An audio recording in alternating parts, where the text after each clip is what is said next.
Hello students, आज हम लोग डिस्कस करेंगे एंजाइम्स। एंजाइम्स में कुछ एग्जांपल्स भी आपको मैं बताऊंगा जो हर्बल ड्रग्स हैं। वो है आपका पपाया, डायस्टीज। बेसिकली हम लोग पहले एंजाइम के बारे में कुछ डिस्कस कर लें कि एंजाइम क्या होता है, कितने टेम्परेचर पे ये इनएक्टिव हो जाता है, कितने टेम्परेचर पे एक्टिव रहता है और इसका वाइटल रोल क्या है, इसका फंक्शन क्या है और क्या क्या एक्टिविटी करता है। ठीक है। बेसिकली हम लोग एंजाइम को प्रोटीन बोलते हैं। ठीक है, एंजाइम आर द प्रोटीन। तो एंजाइम, जो भी एंजाइम्स होते हैं वो प्रोटीन्स होते हैं। Enzyme are the protein which act as a biological catalyst. Basically catalyst का काम करता है, बायोलॉजिकल कैटलिस्ट का काम करता है।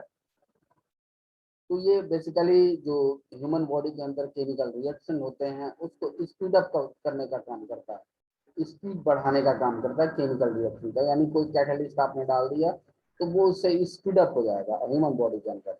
ठीक है। और इसके अलावा they bind to molecules and alter them in specific ways. इसके अलावा they play a vital role in the function of body, function of cell and activities of an organism. ठीक है। The enzyme show maximum activity between, जो temperature range होता है उसके अंदर specific जो उसकी मतलब मैक्सिमम एक्टिविटी होता है उस टेम्परेचर रेंज के बीच में ज्यादा रहता है, वो है आपका 35 to 40 डिग्री सेंटीग्रेड।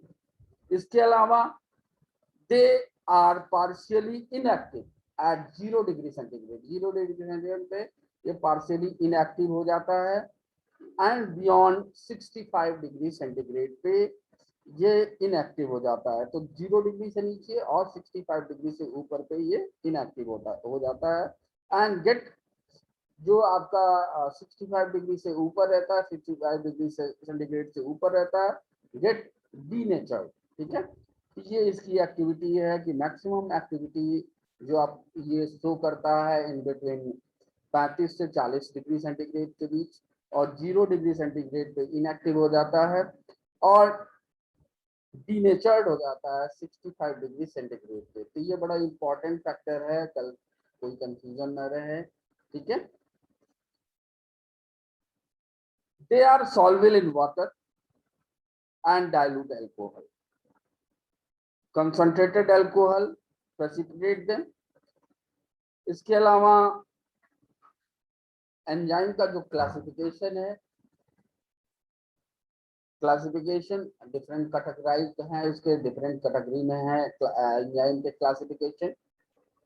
तो जो फर्स्ट क्लासिफिकेशन है वो है आपका hydrolysis for catalysis of hydrolytic reaction. ये हाइड्रोलिटिक रिएक्शन का कैटलिस्ट का काम करता है hydrolysis. Then transferases for the transfer of chemical group from the one molecule to another. Then oxidoreductase, जो सेकेंड आपका कैटलिस्ट है और थर्ड कैटलिस्ट है, catalyse the oxidation reduction reaction. इसके अलावा isomers are responsible for intramolecular rearrangement. इसके अलावा बहुत सारे एग्जाम्पल्स हैं आपके एंजाइम्स के इन फार्मास्यूटिकल, जो इसके फार्मास्यूटिकल इंपॉर्टेंस है एंजाइम्स के। बेसिकली हम लोग जो पढ़ते हैं वो डायस्टेज हैं, पेप्सिन है, रेनिन है, पैंक्रियाटिन है। पैंक्रियाटिन तो आपका एनिमल सोर्स है इसका। इसके अलावा ट्रिप्सिन है, काइमोट्रिप्सिन है, हेल्युरोनिडेज है, यूरोकाइनेज है। ये आपके एग्जांपल्स हैं, फार्मास्यूटिकल इंपॉर्टेंस है आपके एंजाइम्स के। फाइब्रिनोलाइसिन है, स्ट्रेप्टोकाइनेज है, पेपेन है। पेपेन आपके सिलेबस में भी है। तो आज हम लोग जो डिस्कस करेंगे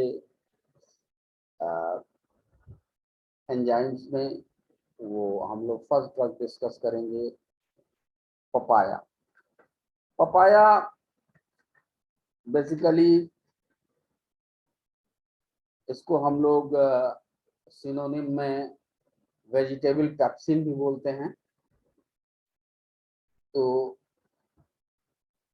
जो पपाया ड्रग है,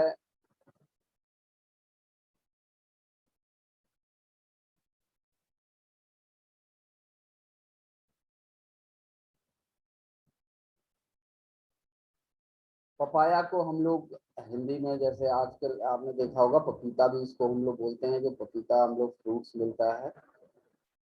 और इसका सिनोनिम पपाया ओटिन है, वेजिटेबल पैप्सिन है, अरबूज है, प्रोमैसिन है। तो इसका सिनोनिम्स है। इसके अलावा ड्रग का बायोलॉजिकल सोर्स, ड्रग का साइंटिफिक नेम, ड्रग का botanical source. Basically pepin is the dried and purified latex of the green fruit and leaves of Carica papaya, CARCA, Carica papaya, PAPAY। Basically जो पेपेन होता है वो dried होता है और purified latex होता है ऑफ द ग्रीन फ्रूट। जो भी ग्रीन फ्रूट का हम लोग एक्सुडेट होता है, उसको हम लोग ड्राई करते हैं। तो ड्राई वाला पार्ट को ही हम लोग पेपेन बोलते हैं, वो प्यूरिफाइड लैटेक्स होता है। ठीक है, जो मिल्की सिक्रीशन होता है, जो एक्सुडेट होता है, जो उसके उस जब आप कट करते हैं, इंसिजन करते हैं तो निकलता है, तो उस पार्ट को हम लोग पेपेन बोलते हैं और उसी को हम लोग प्यूरिफाइड लैटेक्स भी बोलते हैं।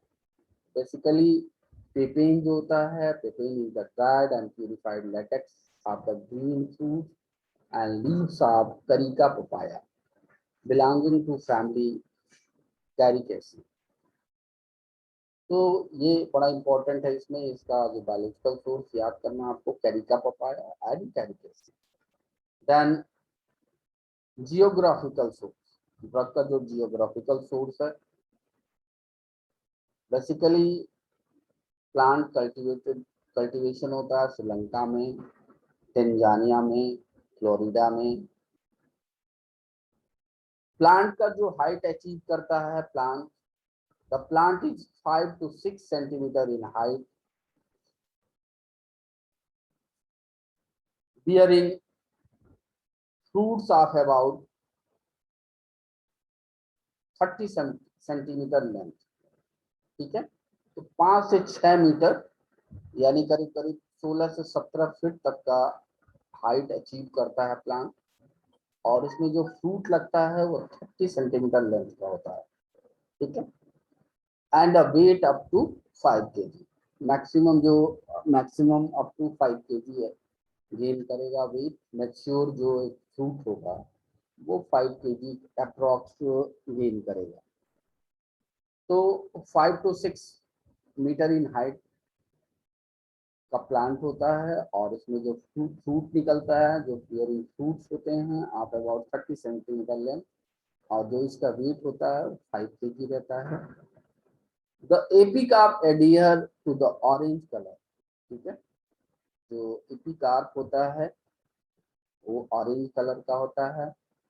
Fleshy sarcocarp which surrounded the central cavity. और जो कैविटी होता है उसके अंदर contain a mass of nearly black seed. ठीक है, वो कंटेन करता है ब्लैक सीड। जो सीड्स होते हैं वो राउंडेड शेप के रहते हैं। देन हम लोग जो पेपेन कलेक्ट करेंगे पपाया से, कंटेंट कलेक्ट करेंगे पपाया से, उसको कैसे कलेक्शन करते हैं, कैसे प्रिपरेशन करते हैं, इसके बारे में हम लोग करेंगे स्टडी। तो preparation, it is distributed through out the plant, ठीक है। ये पूरे जो पपाया में प्रोटीन होता है पूरे प्लांट में डिस्ट्रीब्यूटेड रहता है, ठीक है। बट जो mostly concentrated in the latex of the fruit, basically जो पेपिन होता है वो कंसंट्रेटेड फॉर्म में जो रहता है वो लेटेक्स में रहता है, लेटेक्स ऑफ द फ्रूट, यानी फ्रूट के लेटेक्स में प्रेजेंट होता है ज्यादा अमाउंट में, ह्यूज अमाउंट में।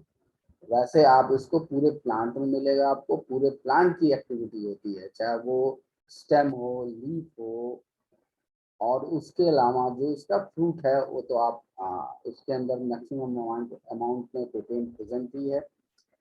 तो फ्रूट्स में भी आप मैक्सिमम फ्रूट में इसका कंसंट्रेशन रहता है, तो लेटेक्स ऑफ द फ्रूट में मैक्सिमम कंसंट्रेशन होता है प्रोटीन का।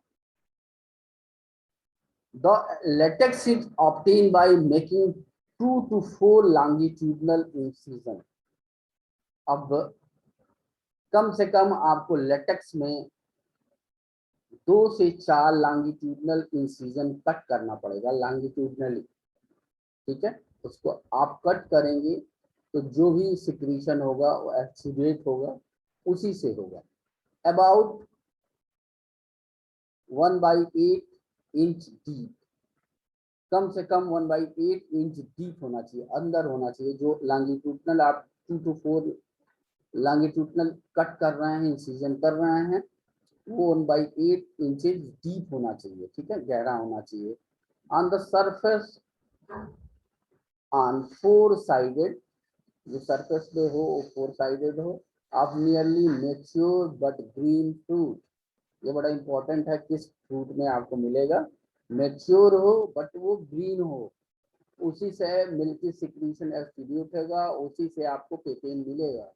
बहुत ज्यादा अगर वो ग्रीन नहीं है, अगर वो फ्रूट येलो कलर का हो गया है, ठीक है, और तो उसके अंदर नहीं मिलेगा। तो ये ध्यान रखना है कि हमको कलेक्शन करना है, तो सिलेक्शन किस तरह के फ्रूट का होना चाहिए, क्योंकि सिलेक्शन पे ही डिपेंड करेगा कि आपका जो भी केमिकल कंटेंट है, जो भी पपाया में प्रोटीन है, वो उसी पार्ट में मिले आपको। तो ये ध्यान रखना है कि जो आपको कट करना है, इंसिजन करना है, अबाउट 1/8 इंचेस डीप करना है, और जिस सरफेस पे करना है वो 4 साइडेड से करना है। Nearly mature but green fruit, ठीक है, while still on the tree, और वो ट्री से लगा हो, ठीक है। The incision are made early in the morning, incision जो करना है वो आपको मॉर्निंग टाइम में करना है, सुबह के टाइम में करना है। At interval of 3 to 7 days के इंटरवल पे the latex flow freely for a few second but soon coagulates, ठीक है। जो उसका फ्लो होगा फ्रीली होगा, फ्यू सेकेंड होगा, बट सून कोगुलेट, तुरंत सिक्रीट करता है, उसके बाद कोगुलेट कर जाता है, जम जाता है। तो जो मटेरियल जो आपने पपाया के अंदर कट किया है, फ्रूट्स के अंदर कट किया है, जिसमें मैक्सिमम अमाउंट में आपके प्रोटीन प्रेजेंट है, तो आप उस लेटेक्स जो भी ऑक्सीडेट हो रहा है उसको कलेक्ट करेंगे। वो भी उसमें भी कंडीशन है कि नॉट मेटेलिक कंटेनर होना चाहिए। जो भी मटेरियल आपका ऑक्सीडेट हुआ, निकला, सिक्रीट हुआ, बहा,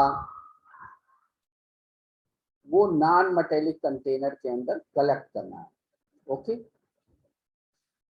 the latex is dried as soon as possible after collection.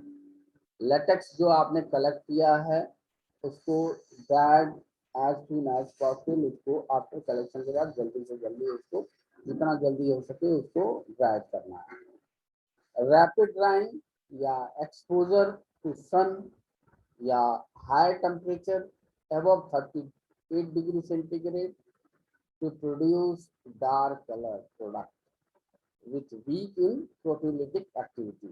ये ध्यान रखिएगा, अगर उसको रैपिड ड्राइंग करेंगे, एक्सपोजर करेंगे सनलाइट के सामने, या हाई टेम्परेचर पे उसको ड्राई करेंगे, यानी 38 डिग्री सेंटीग्रेड तक जाके आप ड्राई करते हैं, तो प्रोड्यूस डार्क कलर प्रोडक्ट, जो आपका प्रोडक्ट मिलेगा, जो आपको पेपेन मिलेगा, वो डार्क कलर मिलेगा और वीक होगा प्रोटियोलिटिक एक्टिविटी। इसकी जो एक्टिविटी होगी प्रोटियोलिटिक एक्टिविटी, वो कमजोर होगा, वीक होगा। The use of artificial heat yield the better grade of crude protein. ठीक है, आर्टिफिशियल हीट भी आप दे सकते हैं बेटर प्रोडक्ट के लिए, बेटर प्रोटीन, क्रूड प्रोटीन के लिए। The final product should be creamy white and friable. It is stilled and air tight container, जो भी सील्ड करते हैं, stilled in air tight container to prevent loss of activity. ये तो हम maximum drug के साथ करते हैं कि कोई भी ड्रग की पैकिंग करते हैं तो एयर टाइट कंटेनर में करते हैं, जिससे उसमें कोई भी मॉइस्चर कंटेंट ना आए, कोई भी फंगल ग्रोथ ना हो। ठीक है, इसके अलावा इफ 10% कॉमन सॉल्ट या 1% solution of formaldehyde is added before drying, the product retain its activity। अब कमर्शियल स्केल पे अगर हम करेंगे या उसकी पैकिंग करना है, लंबे टाइम तक रखना है, तो ये तो आजकल कमर्शियल स्केल पे करना ही पड़ेगा।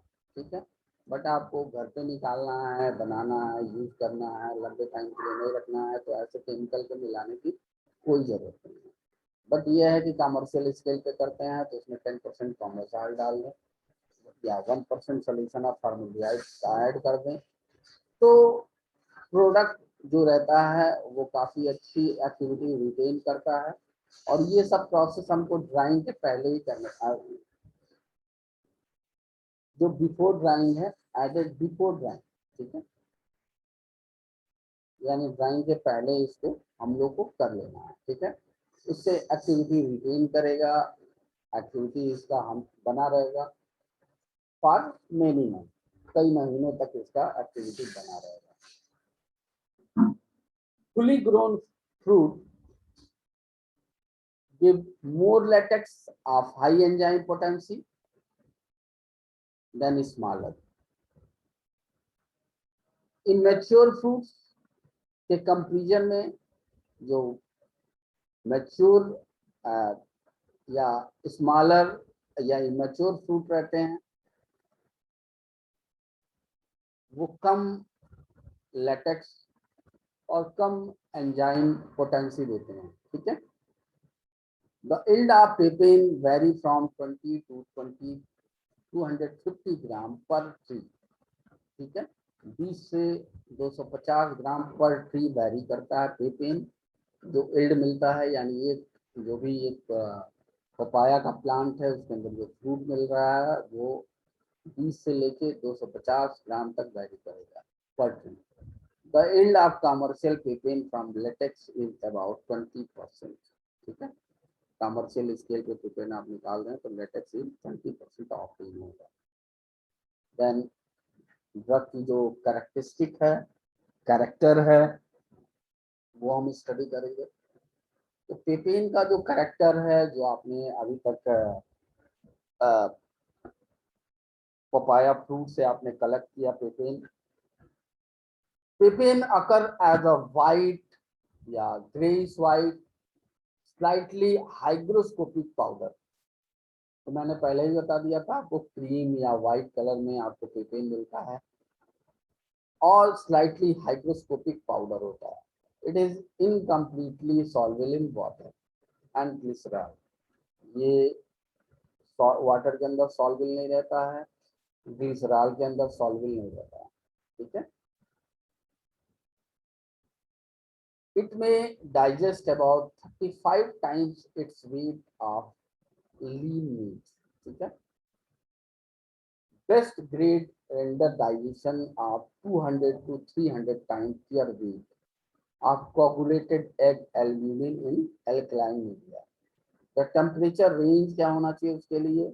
Temperature range of 60 to 90 degrees centigrade is probably for the digestive process, with 65 degree the optimum point. Best pH 5, but its function also in natural या alkaline media. ठीक है, जो best function शो करेगा natural या alkaline media में करेगा. It is activated by reduction and inactivated by oxidation. ठीक है. Then केमिकल कॉन्स्टिट्यूएंट्स, इसके अंदर कौन से केमिकल कंटेंट है?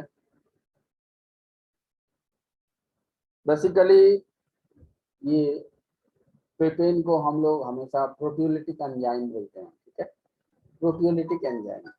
तो papain contain several enzyme such as proteolytic enzyme. Main content papain के अंदर जो मेन कंटेंट प्रेजेंट है वो आपका प्रोटियोलिटिक एंजाइम है. इसके अलावा अदर एंजाइम्स भी इसके अंदर प्रेजेंट होते हैं.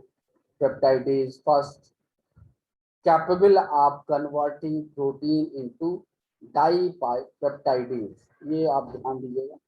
Peptidase first capable of converting protein into dipeptidase and polypeptidase. Rennin like enzyme, clotting enzyme similar to peptidase and an enzyme having a fairly activity on fat. The enzyme papain, papaya proteinase and thymopapine have been isolated in crystalline form from the latex. इसके अलावा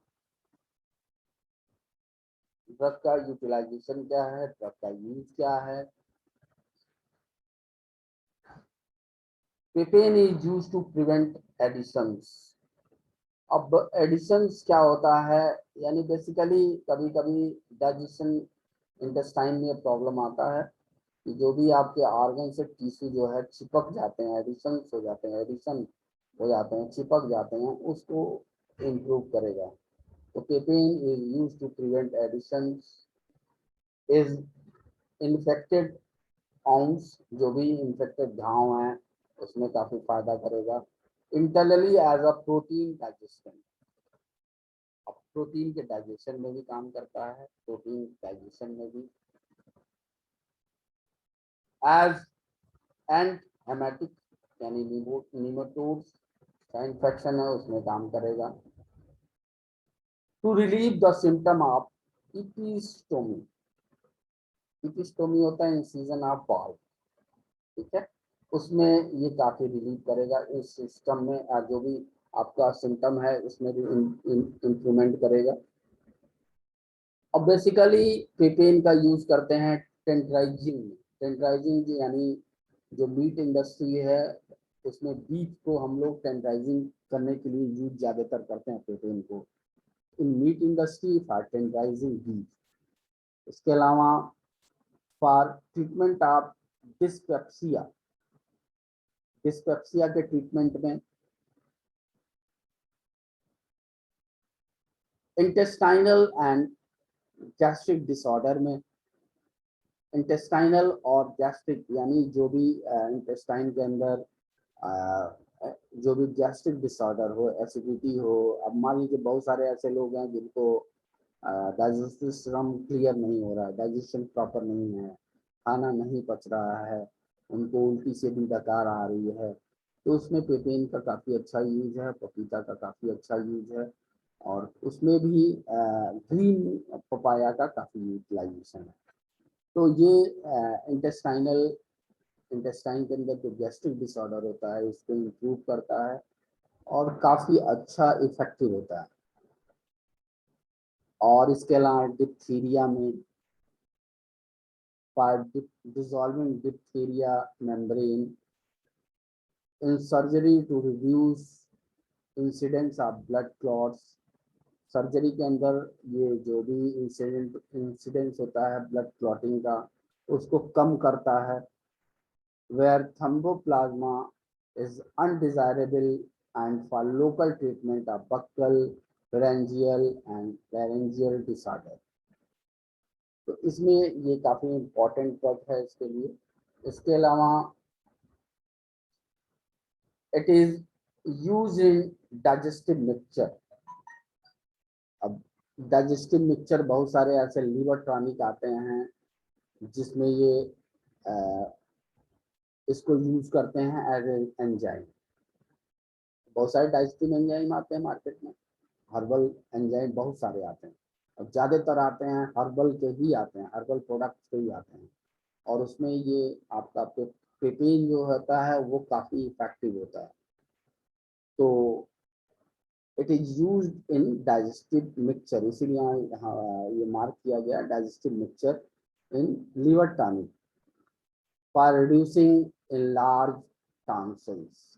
अगर आपका tonsil बढ़ा हुआ है, tonsillitis उसको बोलते हैं, जो टॉन्सिल बढ़ा हुआ है उसको रिड्यूस करेगा, इनलार्ज होने से कम करेगा। अगर इनलार्ज होता है, रिड्यूसिंग इनलार्ज टॉन्सिल, जो इनलार्ज टॉन्सिल है उसको रिड्यूस करेगा। In prevention of post preventive adhesions, eschar burns. अब कभी कभी आपने देखा होगा स्किन पे बहुत सारे स्किन प्रॉब्लम हो जाती है, स्किन टिश्यू डेड हो जाते हैं। जब टिश्यू डेड हो जाते हैं तो वहाँ पे अगर पेपेन का यूज हो तो काफ़ी इम्प्रूव होगा। इसार बर्न हो जाए उसमें, ये टिश्यू डेड होने पे, स्किन डेड होने पे, जो भी आप उसको टिश्यू बोल लो या स्किन बोल लो, उसको डेड होने में इसको हम यूज करते हैं। It is an allergic agent causing severe paroxysmal cough. जो भी पैरोजाइमल कफ होता है,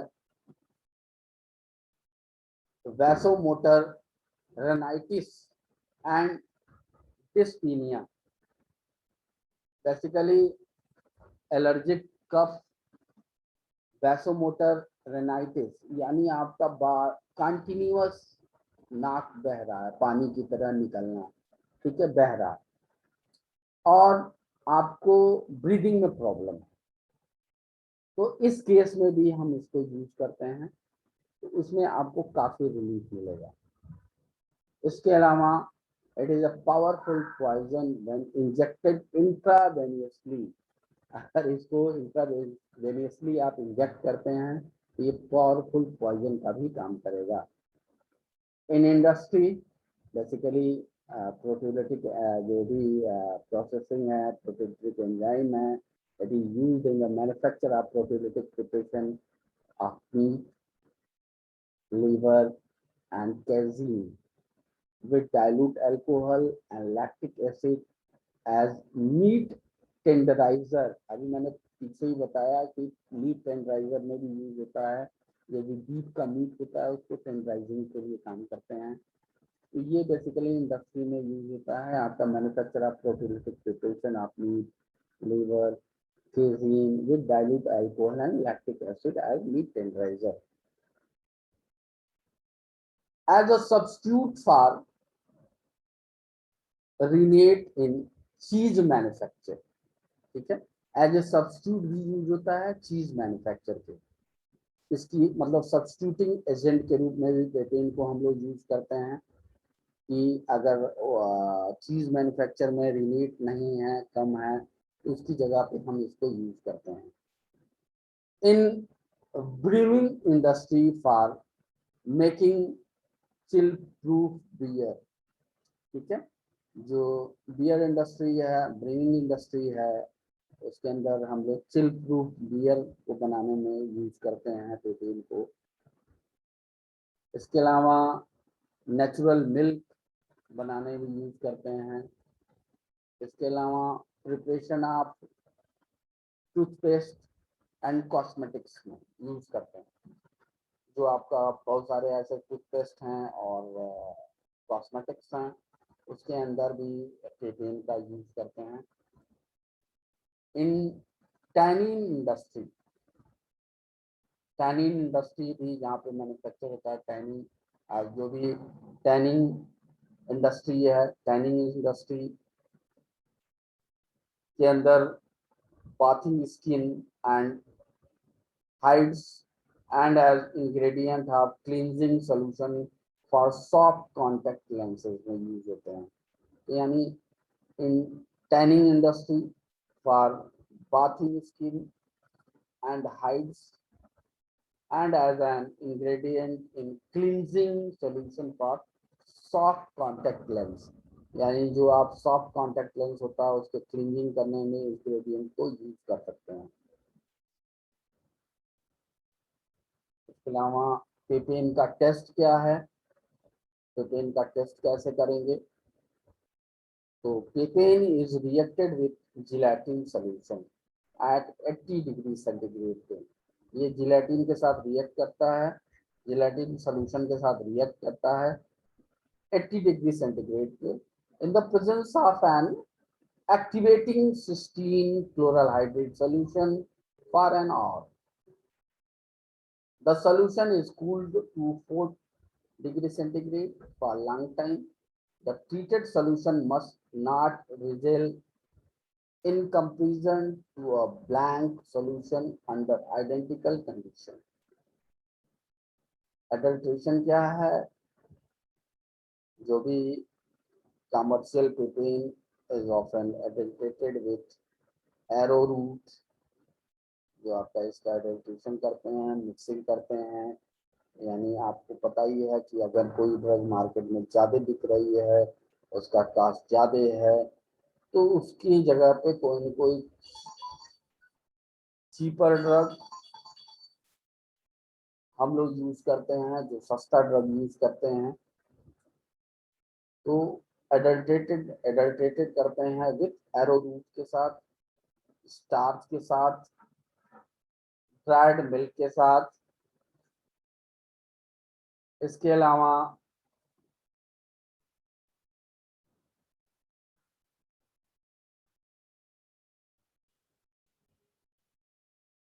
dried milk of cactus, rice flour के साथ एंड पेप्सिन के साथ।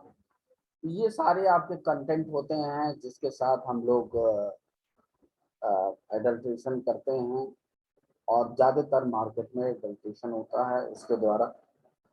इसको रिमूव करने के लिए, इसको जो भी प्रोडक्ट है आइडेंटिफिकेशन के लिए ऊपर केमिकल का इसका आपका मेंशन है, तो उसके साथ आप करते हैं जो टेस्ट है, तो आइडेंटिफिकेशन होता है कि आप एक एंजाइम का, एंजाइम प्रोटीन का, जो भी आपके पपाया ड्रग है उसका कैसे आइडेंटिफिकेशन करें। इसके अलावा नेक्स्ट ड्रग है आपका एंजाइम में ही डायस्टेज। डायस्टेज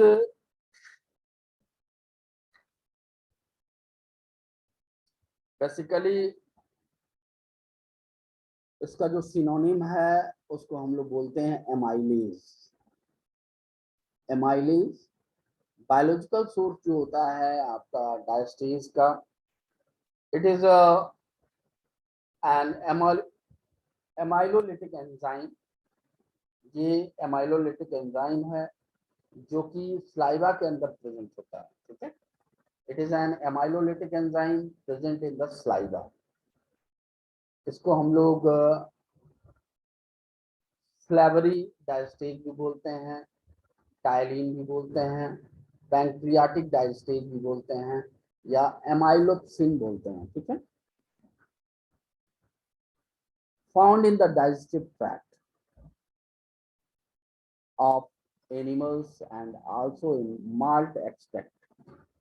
ये आपका जो भी एमाइलोलिटिक एंजाइम है present in the saliva, found in the digestive tract of animals and also in malt extract। ये आपका जो पार्ट है एमाइलोलिटिक का पार्ट कहाँ प्रेजेंट होता है, वो आपके एनिमल्स में एंड माल्ट एक्सट्रैक्ट में रहते हैं, ठीक है। तो basically digestive tract of animal and also in malt extract.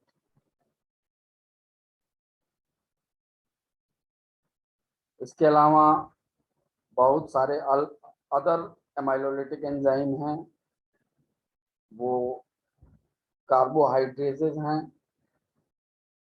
of commercial importance are known. Many of them are also used in therapeutics like gymase, maltase, cellulose invertase, isoenzyme. ये सारे आपके other एमाइलोलिटिक enzymes है।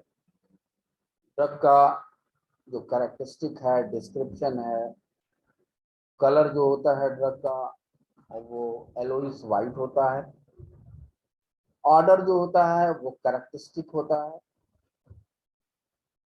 जो drug का nature है वो amorphous powder है होता है। एमार्फस पाउडर सॉल्बिलिटी जो ड्रग की होती है,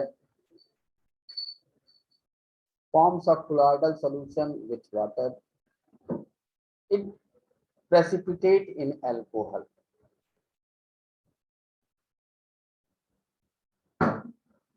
प्रेसिपिटेट इन अल्कोहल। इसके अलावा जो एक्स्ट्रा फीचर है, एक्स्ट्रा फीचर ये thermolabile and denature at a temperature. जो 45 डिग्री से अबव होता है उस पे थर्मोलेबाइल हो जाता है या तो डीनेचर हो जाता है। पीएच जो होता है लेस देन 4 होता है। ये ड्रग जो होता है वो best active at temperature range 35 to 40 degree. ये मैंने आपको कैरेक्टरिस्टिक में बताया है कि जो आपका best active at temperature 35 to 40 degree centigrade है। और जो ड्रग का पीएच होता है वो 6 to 7 होता है। देन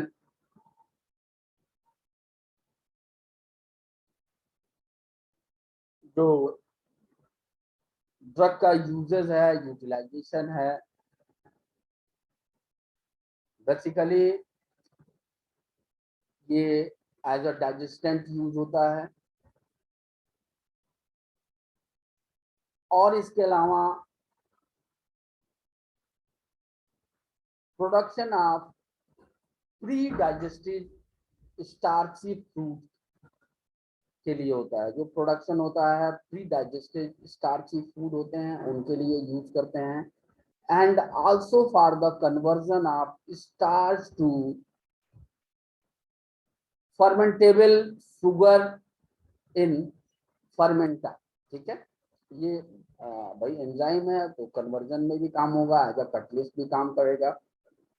तो also for the conversion of starch to fermentable sugar in fermenter. Basically इस ड्रग का यूज हम लोग एज अ डाइजेस्टेंट करते हैं। तो जो भी सोर्सेज हैं डाइजेस्टेंट के उसमें आप यूज कर सकते हैं। इसके अलावा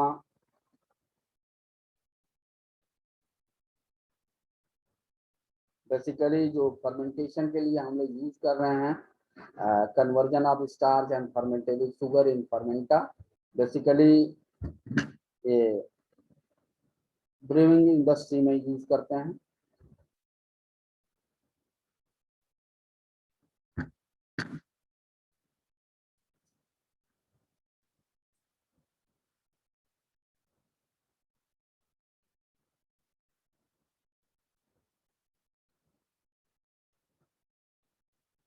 तो हम लोग ने आज डिस्कस किया एंजाइम। एंजाइम में एंजाइम का डिफिनीशन, उसकी जो भी प्रॉपर्टी है कि वो किस टेम्परेचर रेंज में एक्टिव रहता है, किस टेम्परेचर रेंज में डीनेचर हो जाता है, किन टेम्परेचर रेंज में इनएक्टिव हो जाता है। बड़ा इंपॉर्टेंट रोल है एंजाइम्स का। तो टेम्परेचर काफ़ी वेरी करता है कि किस टेम्परेचर रेंज पे वो उसका प्रॉपर्टी अच्छा रहेगा, गुड रहेगा, यानी एक्टिव रहेगा, या इनएक्टिव हो जाएगा, या डीनेचर हो जाएगा। फिर उसका हम लोगों ने क्लासिफिकेशन देखा। देन आपके मैंने 2 ड्रग आज डिस्कस किया, एक तो आपको पपाया बताया, पपाया का जो भी प्रोडक्शन कैसे करते हैं यानी कलेक्शन कैसे करते हैं, उसके अलावा आपको डाइजेस्टेज के बारे में बताया। तो दोनों अप्रॉक्स ये डाइजेशन में काफ़ी अच्छा रोल है इन दोनों ड्रग का। और पपाया इज अ गुड डाइजेस्टेंट, तो पपाया का भी काफ़ी अच्छा रोल है डाइजेशन में, और डाइजेशन को इम्प्रूव भी करता है और हंगर को भी बढ़ाता है पपाया। ठीक है, अगर आपको इसमें कोई प्रॉब्लम हो, अगर समझ में ना आया हो तो आप के बारे में पूछ सकते हैं। नेक्स्ट जो भी हम स्टार्ट करेंगे लेक्चर, उसमें जो भी एंजाइम का एक और बचा हुआ है उसको स्टार्ट करेंगे। Thank you.